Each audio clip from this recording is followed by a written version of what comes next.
All right. Good morning, afternoon, evening, wherever you may be. This people have been asking me to do the follow up to this, and so the question is posed: does a lower cost MP5 run like its German built brother, its hand built US made brother? So this is my 1500 round review of the Zenith Zf-5.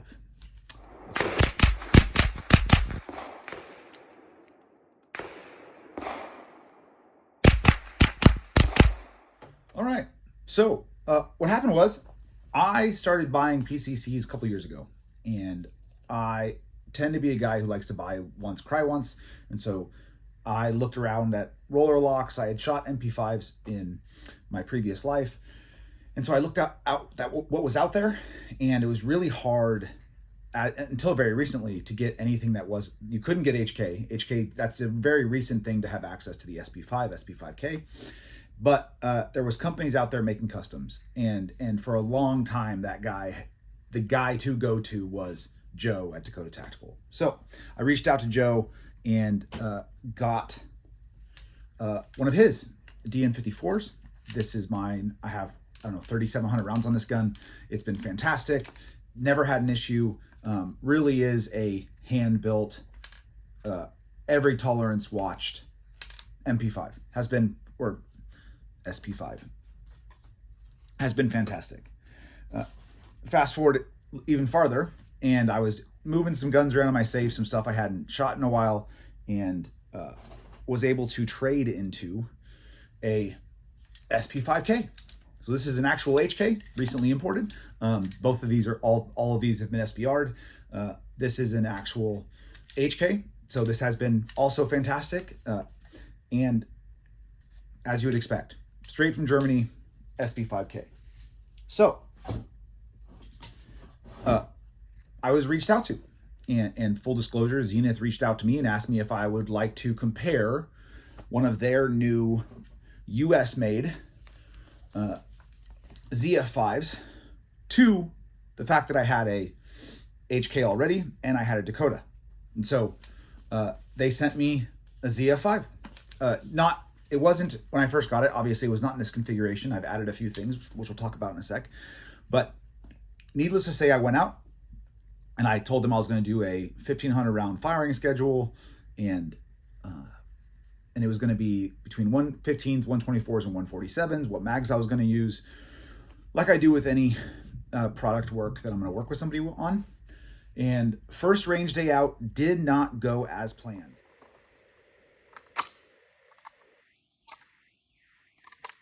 The mag release, I don't know if it's these mags or the mag release.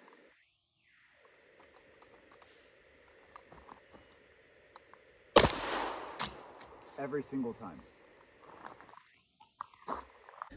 So I'll leave that link in the description below if you guys want to go watch that video. This is just my follow on to that. The gun had to go back to Zenith. Their customer service was really good, was easy to deal with. The gun went back. It came back in about 3 weeks. And the issue I was primarily seeing was that I would put magazines in the magwell, and any kind of pressure, the magazine or a recoil, the magazine would rock and fall out. For this test, for the shooting of this, I ran 3 different types of magazines. I've got KCI MP5 mags. I've got actual factory HKs, and then I've got the Overwatch Precision polymer mags. This gun did not like KCI, HK, didn't matter. So the gun went back. While it was there, I got the health report for the gun. So the issues were the carrier was hitting the deflector. I have a list here so I didn't forget anything. It needed a new bolt head.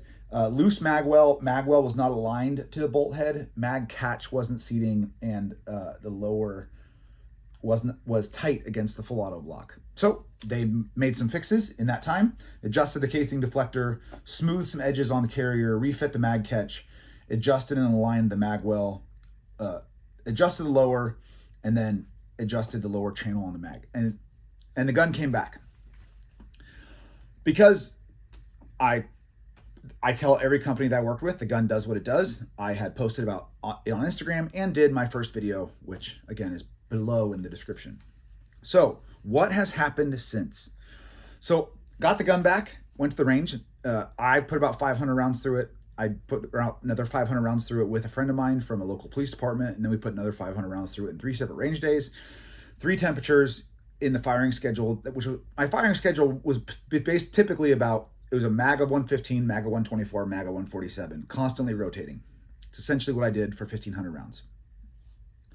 And I'm thankful to report that the gun has done significantly better.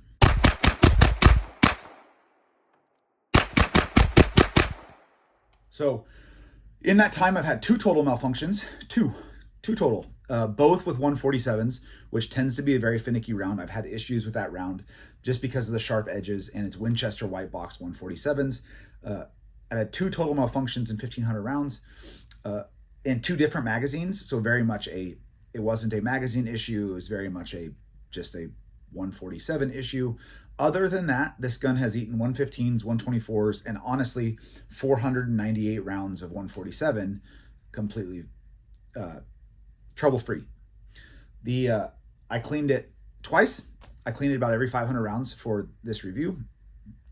And so I did not do a 1,500, 2,000 round burn down without cleaning the gun. I don't believe in it, so didn't do it. And it's done really well. So to get that out of the way, the gun has ran significantly better. I'm not going to do a history of the MP5. There's plenty of that stuff on YouTube if you want to go look at it. I will talk about what I've done to the gun. Pretty much to affect the function of the gun, nothing. I haven't done anything. It's Zenith's optic mount. What I did do was, because I wanted to put things on it like a mod light, was I went to B&T parts and got the B&T collapsible stock. So that this thing has actually been really nice. I've got the B&T tri-rail up here just to change things up because my other Dakota was M-LOK. It's got an Arisaka mount with mod light, mod button over here so I can activate it with my finger. And other than that, that's about how it's been. I ran it about 750 rounds suppressed, 750 rounds not suppressed. So it's been ran both ways. Suppressor I used was a Dead Air Wolfman. So no issues there. The gun comes from Zenith, pretty stripped. It's got a plastic handguard, and it comes with the muzzle device, the little tri-lug flash hider.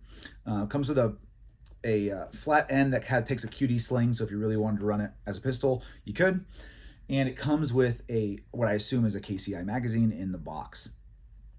It came in a really nice soft case that I have been using to transport it, and yeah. So after, a very disappointing start, I really wanted to give this gun a better review. A lot of guys on Instagram had hit me up about having very positive experiences with theirs, and that mine seemed to be a rarity.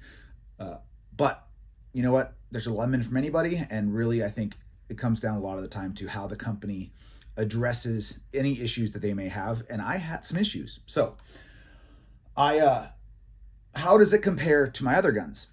Well, the other guns didn't need to get sent back. So, there is that. I think when you have a company like HK that actually absolutely has the formula figured out for the gun they designed, rightfully so, I haven't had any issues with the SP5K. And Joe's been doing this for a really long time and goes over every aspect of the gun. So, but comparing a $2,700 or $3,000 MP5 to a, $1,500 MP5 clone, I gotta say,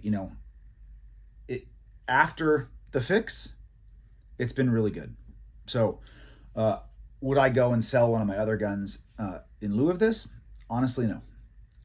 The quality difference is evident in the parts and materials put into obviously the Dakota, which my Dakota has a Timney trigger and a mag pull lower, and it came with an M-LOK rail, and so I didn't have to buy any of these things. None of these accessories were given to me. I had a couple extra sparks. This is a Vortex Spark Solar that's sitting on an Arisaka mount. Bought the mount, bought the rail, bought the stock. I Form 1'd it. So the gun was given to me and everything else I paid for. The Dakota I bought straight off the Dakota site, and the SP5K I traded for. So I mean, I've bought all those guns, and this one was given to me. And if I was going to go buy one, I would still honestly, even above the HK, I would go buy a Dakota.